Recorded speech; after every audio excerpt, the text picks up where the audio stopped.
Kakapasok lang na balita mga kaibigan, may isiniwalat ang kampo ng Israel at ibinalita ng kanilang tagapagbalita na The Times of Israel na nagsagawa nga sila ng 250 hanggang 300 na airstrike sa Syrian military targets at ipinahayag din ng Israel kung ano ang tunay na dahilan kung bakit tinarget nila ang tatlong malalaking major airbase ng Syria. Yan ang ating pag-uusapan sa videong ito.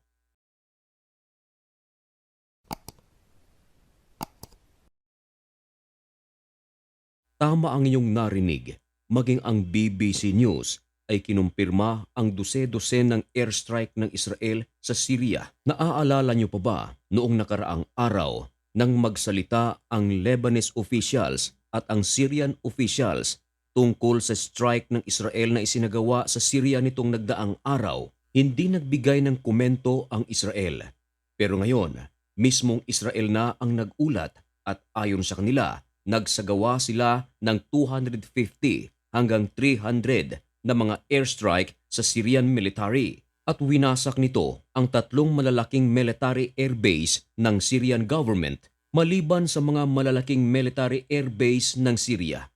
Winasak din ng Israel ang imbakan ng mga missiles, drones at rockets ng Syria. At ayon sa Israel, ang pinaka-importanting target talaga nila ay ang chemical weapon storage ng Syria. Ganito kasi mga kaibigan, maraming beses na at maraming taon na ang United Nations at ang United States of America ay nagbabala sa Syrian government tungkol sa kanilang itinatago na mga chemical weapons. 5 dekada o 50 years na namamayagpag ang Al-Assad sa Syria mula pa sa ama ni Bashar al-Assad hanggang sa maipasa ito sa kanya. Mismong si Joe Biden ang nagsabi na mula sa pamamayagpag ng Al-Assad sa Syria, napakarami ng mga sibilyan ang namatay sa kamay ng Al-Assad at ang pinakamatindi mga kaibigan, gumagamit ito ng chemical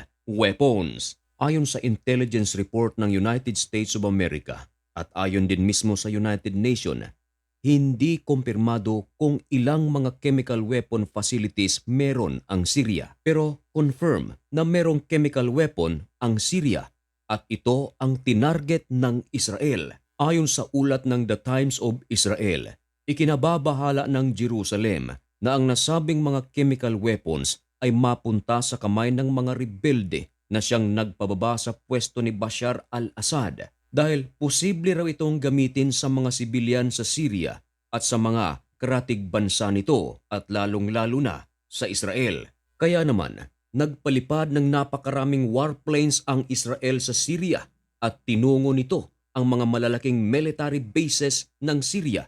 Ang pag-ataking ito, ang nasabing airstrike ng Israel, kung tutuusin, ay tila nagiging tulong ito sa mga rebelde na umaatake sa pamunuan ni Bashar al-Assad. At kung tutuusin din sa kampo ng United Nations, marahil matuwa ito dahil matagal nang nag-warning ang United Nations tungkol sa chemical weapon ng Syria. Ang helicopter na iyan ay isa sa mga nasira sa nasabing airstrike ng Israel. At maliban sa mga helicopters, meron ding mga jets ang nasira at merong mga tangke ang inabandona na ng mga Syrian military. Sa paglalarawan ng 2 Syrian security officers, ang naturang airstrike ng Israel ay talagang napakalaki. Kakaiba raw ito sa mga naunang pag-atake ng Israel sa kasagsagan ng gera nito laban sa Hamas at ng Hezbollah. Ayon sa mga eksperto, posibleng napakalaki talaga ng ginawang airstrike ng Israel.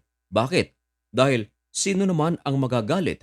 Under attack naman ang Syria. Pinangalanan din ang naturang malalaking airbase ng Syria na nawasak. Wasak ang Kamishli Air Base na nasa northeast ng Syria, maging ang Shinshar Air Base na matatagpuan sa countryside of Homs, maging ang Akarba Airport na matatagpuan naman sa southwest na nasa capital city ng Syria na Damascus. Nauna nang naiulat mga kaibigan na sa naturang airstrike ng Israel, winasak nito ang missile storage site, air defense system, weapon production facilities, Hindi pa isinali na nawasak ang chemical weapon ng Syria, pero nito lang araw na ito sumabog ang balita sapagkat tumambad ang wasak na chemical weapon ng Syria. Laking tuwa naman ng mga residente sa Syria dahil isa ito sa kanilang mga kinakatakutan dahil posible rin na gamitin ito sa kanila. And of course, natuwa rin ang ibang mga leaders sa ibang bansa lalong-lalo na ang mga katabing bansa ng Syria.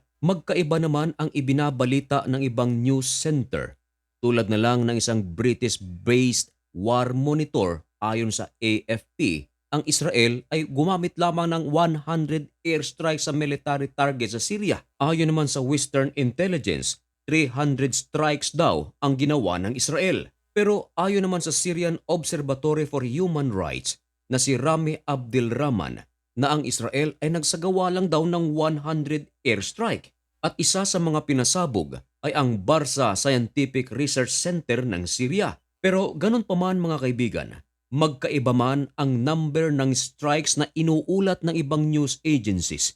Pero ang katotohanan, talagang nagsagawa ng airstrike ang Israel sa Syria.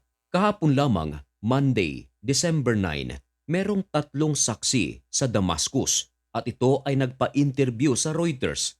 Ayon sa kanila, nakarinig raw sila ng unang 2 pagsabog sa Syrian Scientific Studies and Research Center. Hindi nila akalain na ito ay inaatake na pala ng Israeli forces at ayon sa ulat, hindi raw ito ang unang pagkakataon na ang chemical weapon production ng Syria ay inatake. Marami na daw ang mga sumusubok na umatake rito dahil ayaw ito ng karamihan maging ng mga rebelde sa Syria. At kahapon din mga kaibigan, ang nag-report Syrian media na ang Israel daw tinarget din ang Daara. Ito naman ay nasa southern part of Syria. At ano naman ang nasa Daara? Naroon din daw ang ibang chemical facilities ng Syria. Pero binigyang linaw ng Israel mga kaibigan, ayon sa kanila, hindi raw sila nakikialam sa giyera sa pagitan ng Syrian government at ng Syrian rebel.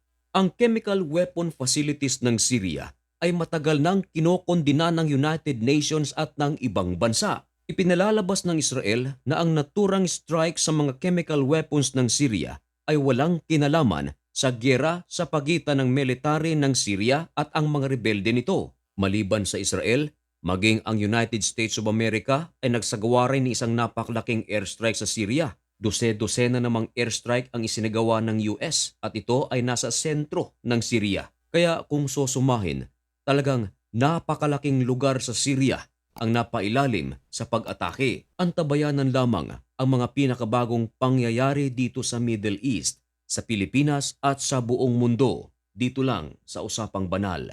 At upang maging updated ka, pasubscribe na rin ng ating channel na ito. Hanggang dito na lamang ang videong ito. Thank you so much for watching. Goodbye.